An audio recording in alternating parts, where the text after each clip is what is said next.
దేశ రాజకీయాల్లో ఆయన్ను కోట్లాది మంది తమ ఆరాధ్య దైవంగా భావిస్తారు. ఆయన దేశభక్తికి తిరుగులేదని కుటుంబంతో సహా సర్వస్వాన్ని త్యాగం చేసి దేశాన్ని అగ్రరాజ్యంగా మార్చేందుకు అహర్నిశలు కృషి చేస్తుంటారని వారు భావిస్తుంటారు. అదే సమయంలో ఆయన దేశంలో ప్రజల మధ్య చిచ్చు పెడతారని, విద్వేష భావాలు రెచ్చగొడతారని, అనేక తప్పుడు నిర్ణయాలు తీసుకొని దేశాన్ని వెనక్కు నడిపిస్తారని మరికొంతమంది తీవ్రంగా విమర్శిస్తూ ఉంటారు. ఆయన ఎవరో కాదు, 13 ఏళ్లు గుజరాత్ ముఖ్యమంత్రిగా బాధ్యతలను నిర్వర్తించి గత 11 సంవత్సరాలుగా దేశ ప్రధానిగా వ్యవహరిస్తున్న నరేంద్ర దామోదర్ దాస్ మోదీ. దేశ రాజకీయాలపైనే కాదు, ప్రజల మనోభావాలపై కూడా బలమైన ముద్ర వేసిన మోదీ 75 ఏళ్లు పూర్తి చేసుకుని ఇవాళ 76వ పడిలో అడుగుపెట్టారు.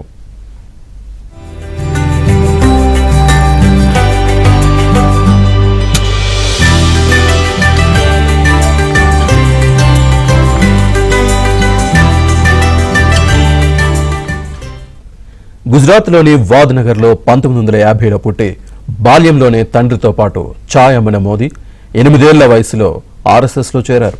దాదాపు 15 ఏళ్ల పాటు సంఘ్లో వివిధ బాధ్యతలు నిర్వర్తించిన ఆయన 1987లో బీజేపీ గుజరాత్ యూనిట్ సంస్థాగత ప్రధాన కార్యదర్శిగా బాధ్యతలు చేపట్టడం ద్వారా క్రియాశీల రాజకీయాల్లోకి అడుగుపెట్టారు.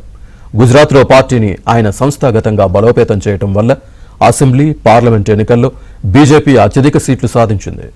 అడ్వాణీ గుజరాత్లోని సోమనాథ్ నుంచి చేపట్టిన రథయాత్రను సక్సెస్ చేయడంలో మోదీ పాత్ర కీలకం. అప్పుడే ఆయనపై జాతీయ నాయకుల దృష్టి పడింది.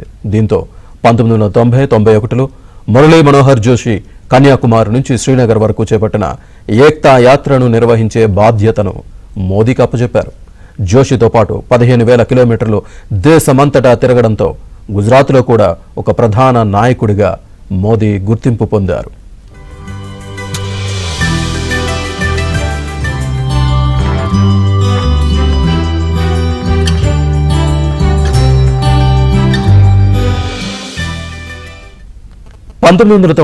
లోక్సభ ఎన్నికల్లో బీజేపీ ఎన్నికల వ్యూహాన్ని రూపొందించే బాధ్యతలు చేపట్టిన మోదీ గాంధీనగర్ నుంచి ఆడ్వాణీ విజయానికి తీవ్రంగా కృషి చేశారు. అంచెలంచెలుగా పార్టీలో ఎదుగుతూ వచ్చారు. గుజరాత్ రాజకీయాల్లో శంకర్ సింగ్ వాఘేలా, కేశుభాయ్ పటేల్ మధ్య ఘర్షణలు తీవ్రతరం కావడంతో వాజ్పేయి స్వయంగా ఫోన్ చేసి మోదీకి గుజరాత్ సీఎంగా పట్టం కట్టారు. సీఎంగా మోదీ ఒక సమర్థుడైన పరిపాలకుడిగా వ్యవహరించి గుజరాత్ నమూనాను ప్రపంచానికి పరిచయం చేశారు.